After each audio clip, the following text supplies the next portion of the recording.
I got done ted hay and decided I'm going to go cut some more. So I come up to this field. I'm just going to tell you a little story about this field. Well, the camera ain't going to show it that well. This is a fairly decent hill here. When I had to do the conservation plan, nutrient management plan, manure management plan, all these different plans they want done, this field, when they mapped it out and stuff, comes back as this area here they had labeled as a C slope, which is up to an 18%. I don't know if it's going to come out on the camera, but this area gets pretty damn steep.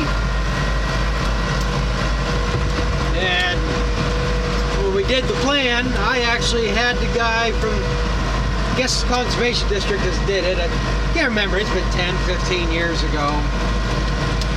But I brought him out here, brought him up on top of this knoll, parked the truck, and I asked him, how the hell am I supposed to farm this then? Because at that time, they're pushing for no-till and contour stripping and all that. So we sat up here and like I said, I asked him, how am I supposed to work this? Now this field is basically, the big section here is like T-bone shaped. It's a T-bone steak. It's narrow down there and the belly's out here and it kind of narrows a little bit back there, but it's almost as wide as this is here. And he stood here and he said, I don't know. He says, it looks like the way you're doing it's about the best way to do it. They say when we would have corn in here, we'd plant around the whole damn thing, and then we'd start at that end, planting and work across. So we'd have all these short rows over here. And it's a pain in the ass. Now this field's probably been hay for the last 12 years or so. I don't even know when the last time we had corn in it. Just for that reason. Plus, it's got to come up a gas oil driveway, and it's so narrowed up. I don't even think I could get the chopper in here. I'm pretty sure I can't get the silage wagons up that driveway. But, so they say, even those experts don't have all the answers. They don't know what everything is. But I'm surprised how nice this hay is this year. Last year, I swear I was going to plow this up this year. That was kind of my plan because it was so full of weeds last year. Now, it looks pretty damn clean this year. I see some dock in it. But last year, this was loaded.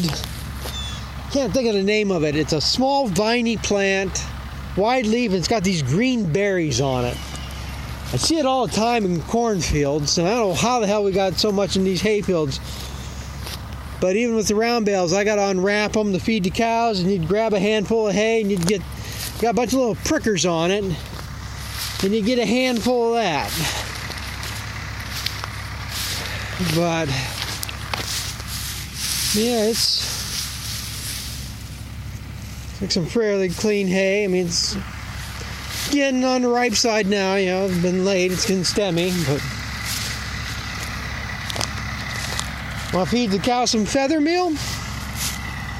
There's a turkey that didn't make it. It's one thing with a disc bind, you don't know you hit them. And that's the second one. I chased one out of here. Probably if I dig in here, I'll find a nest of eggs. But over there's another one I chased out. And you'll probably find a nest of eggs over there too. That don't bother me. I don't mind hitting a woodchuck. I don't mind hitting a turkey, coon. A little leery of hitting a skunk, but it doesn't really bother me. A rabbit I'll stop for. I hate it when I hit a fawn. If the weather cooperates, the next field I might cut. In a 3-year span, I hit 7 fawns in that field. And them little bastards, they just don't move when you tell them. Or when you come and the mother tells them to stay there, and they stay there.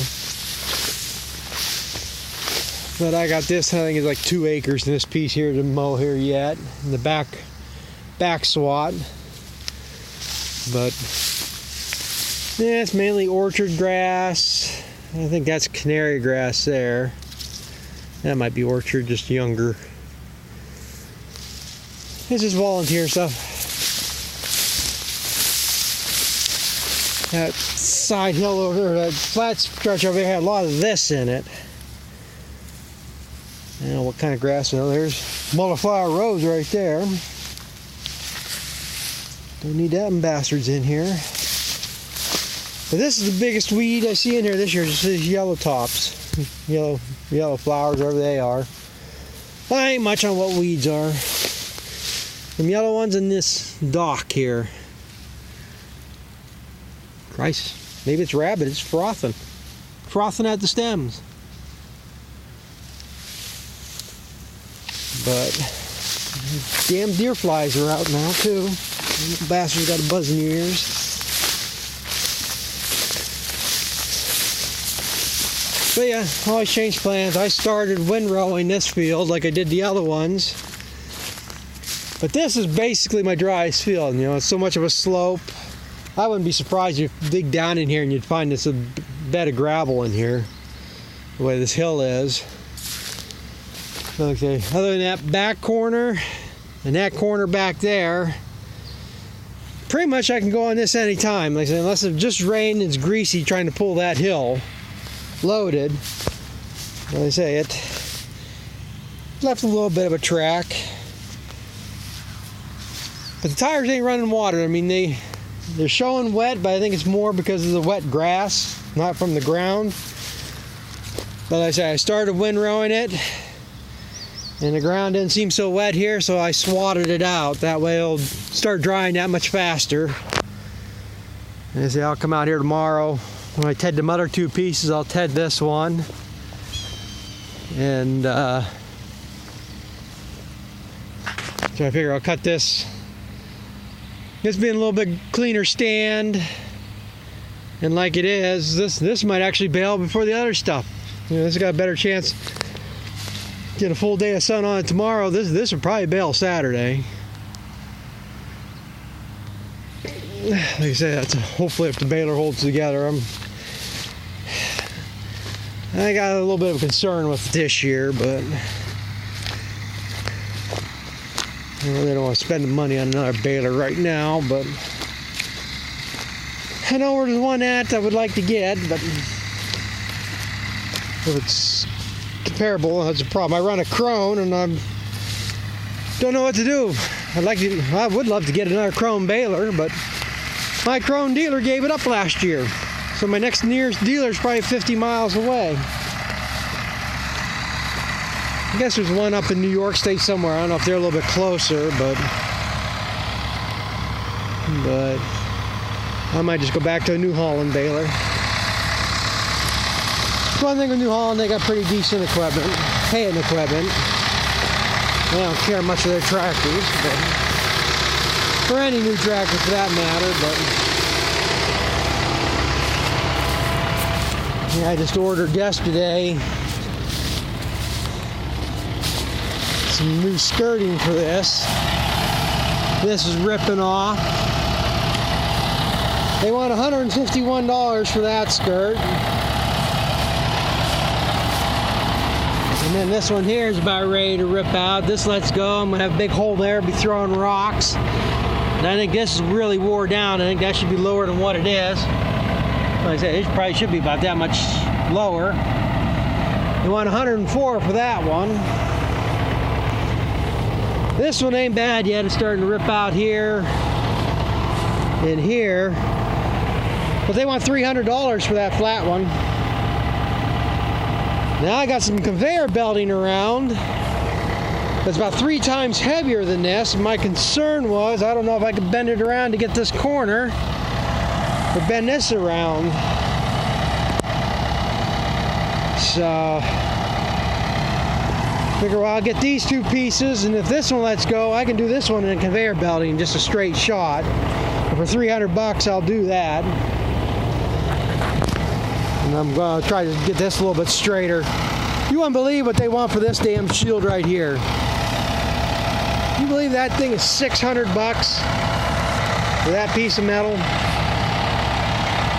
I mean, I couldn't believe it. I said, the hell of that. I figured if it was $120, I might consider just getting that too and replacing it. This is what happens when you don't pick up your round bales out of the field and then you got to mow around them. You get a little bit close and you whack that, so. But I guess we better get back to mowing here. Like I said, I just thought I'd share that little tidbit about the experts don't know everything either. They're questioning. You know, like I say, the field like this, they pretty much want you to no-till and cover crops. I don't know if I would ever have corn in here. Kind of my plan was, the way this was last year, I was thinking about plowing this up to put Sudan grass in here this year. But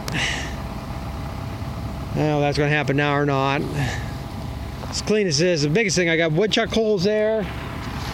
And there's two really bad areas up here. I might just be best off to come up here with the discs and try to knock them out down and just run the grain drill over it, reseed them three little spots. So, anyways, I have a lot to share of that, so thanks for watching, and we'll catch you later.